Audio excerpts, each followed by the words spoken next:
Okay, now, you remember when I showed you the last two pieces of rebar that we set? We set these into the sonotube and I told you I was going to cut these off. Now, I ended up continuing all the way around to form. Now you see my wire is in. It goes around. The wire does connect. The each sonotube bent the same way I showed you over there. I did make a loop over here. Now I'm going to show you one thing. This wire will be poured and we'll be lifting it up with the pour. Now another important thing you see here is that the rebar is bent into a loop system. It goes from a loop system down to another loop system because you can step on this. So when you're pouring, it will hold. Now, what you're trying to get away from on this bend here was for me to hold the rebar up, I had to stick two pieces straight in the ground with wire. This is what I do not recommend you doing because if the mason steps on this, it will go down. So I put a piece of steel here. So when my other fat grandpa steps on it, and I will make sure I do this corner. Okay. Now, this is our wire. This is our plastic. This will be poured. When the concrete comes in, the concrete's going to push this down to the ground. But in the pour, I will show you how I do that. As the concrete's being poured, Fat Grandpa's going to be here. We're going to be wearing some muddy boots. And as the concrete starts coming in, I will be lifting this wire up to keep that 3 inches that I've spoken about over here. So, and this is our moisture barrier. I do not like putting the moisture barrier down here because that actually defends the monolithic pour where it goes down. I'll take my chances on the 3-6 inches. Now, this is very important.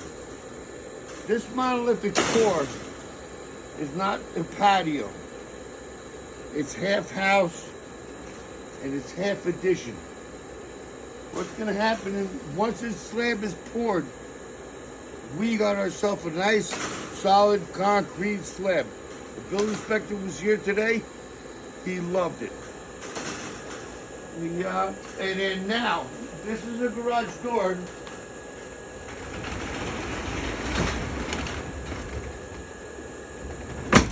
That will be coming out. Back up, stage ground. The roof line of this house will be coming out to the edge of the porch. This will be house, this will be porch. So my mason asked me, do I want to broom sweep this and then finish this? Because there will be a block wall on top of the slab, which I'll show you in my next video, that lands on top of this footing, which is 5 feet.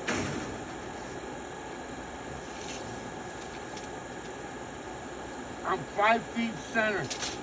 So my block wall on top of this slab will be dead center of this footing. That will be the post for the porch. So what's happening here, monolithic pours can work in different ways. It could be just a patio, or it could be a house itself. If it's a house itself, you do not want to do, you do this. If it's a house itself, you're going to want to put footings every 7 feet around to make the actual right monolithic pour. This is going to be actually a gable end where the supports are on each side. So you see, I have only 4 footings. But if it was an actual house, we would have to go 7 feet around the whole perimeter. And not only that, you would have to do that, you would have to make your insulation board probably a little deeper. What's going to happen here is this is going to be the interior of your house. This is going to be your porch. But once the slab is poured, right now what I'm showing you is how to do a monolithic pour. Now you see these things are bent to make it strong. And they don't want nothing cut anymore. They want everything bent. And then when I come back with the concrete, you know what? It's been a long haul here, a really long haul. And when I showed you the 5 feet out, I'll show you the rest of the structure going up and the reason I pulled 5 feet out. And then I'll snap my lines on the block and I'll show you how to protect your concrete once the walls are up and it's your finished touch on the porch. Love you.